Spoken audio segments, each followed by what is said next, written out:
लोग या तो शहर में रहते या गांव में।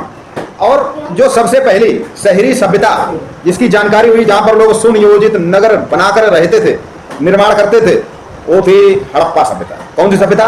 और हड़प्पा सभ्यता का जो समय है वो है 25 ईसा पूर्व से लेकर 15 से 20 ईसा पूर्व तक। 1921 की बात है कि जब भारत में अंग्रेजों का राज्य था तो पंजाब प्रांत में हड़प्पा नामक स्थल की खोज की। यह एक नगरीय सभ्यता है। और इस प्रकार सिंध प्रांत में एक और गांव मिला जिसे लोग मोहनजोदड़ो कहते हैं। मोहनजोदड़ो का मतलब मृतकों का टीला।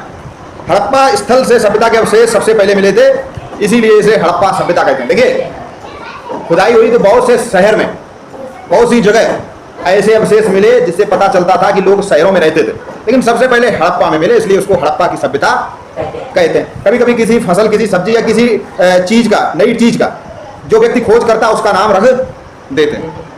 तो सबसे पहले खोज हड़प्पा में हुई तो नाम रख दिया हड़प्पा की सभ्यता, जबकि स्थान बहुत सारे थे जिनके बारे में चर्चा करेंगे, जैसे कि रोपड़ पंजाब में, कालीबंगा राजस्थान में, लोथल गुजरात में, दायमाबाद महाराष्ट्र में, उत्तर प्रदेश के मेरठ में, आलमगीरपुर। इन नगरों की विशेषता क्या थी? सबसे बड़ी विशेषता ये थी कि इसमें जो नालियों का निर्माण था वो एक दूसरे को 90 अंश पर काटती थी। सॉरी, जो सड़कें थी वो एक दूसरे को 90 अंश पर काटती थी। नालियां जो थी वो ढकी हुई थी, ठीक है, नालियां ढकी हुई थी। भवन निर्माण क्या था कि बड़ी बड़ी इमारतें मिली और वो आयताकार थी। घर जो थे वो 2 मंजिला थे। हड़प्पा कालीन भवनों का निर्माण एक सुनिश्चित योजना के अंतर्गत किया गया। प्रत्येक घर में रसोई घर, शौचालय तथा स्नानागार का उचित स्नानागार, बाथरूम। अब देखिए, हर घर में शौचालय था, जबकि अभी अगर हम देखें पिछले 100-150 साल या 200 साल तो हर घर में शौचालय नहीं था, लोग खेतों में जाते थे। अभी पिछले कुछ सालों में सरकार ने विशेष अभियान चलाकर हर घर शौचालय और हर घर में शौचालय बनवाया। और कई जगह तो मैंने देखा, गांव में गया कि शौचालय में लोगों ने दुकान रख ली, कंडा भर दिए, बकरियां बांधने लगे। हर घर शौचालय का उद्देश्य था कि खुले में शौच ना करें, जिससे कि लोग बीमार ना पड़े।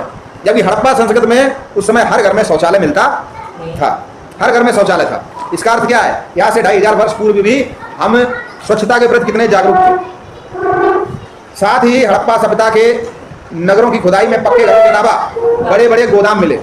आसपास के गांव से अनाज इकट्ठा करके इन्हीं गोदामों में रखा जाता था। रहन सहन ये था कि हड़प्पा के लोग मुख्य रूप से चावल और गेहूं को खाते थे। ये लोग सूती तथा ऊनी दोनों प्रकार के वस्त्र पहनते थे। गेहूं, जौ, कपास, मटर, तिल, चावल की खेती करते थे। ऊंचे कंधों वाले बैल, गाय, भैंस, बकरी, भेड़, सुअर, हाथी और ऊंट इनके पालतू पशु थे। देवी देवताओं की बात करें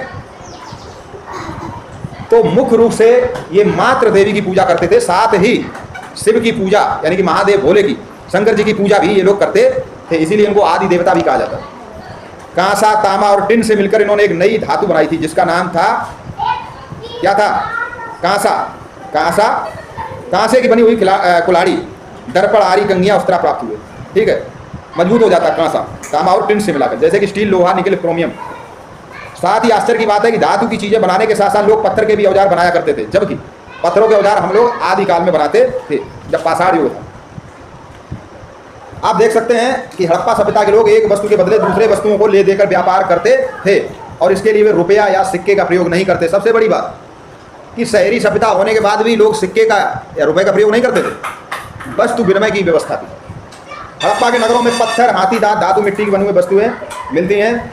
साथ ही व्यापारी जब एक जगह से दूसरी जगह सामान बेचते थे तो सामान को बांधकर उस पर गीली मिट्टी छापते थे। जैसे कि अभी भी कुछ चीज़ें जो अति महत्वपूर्ण होती हैं तो हम उनको सील बंद कर देते हैं।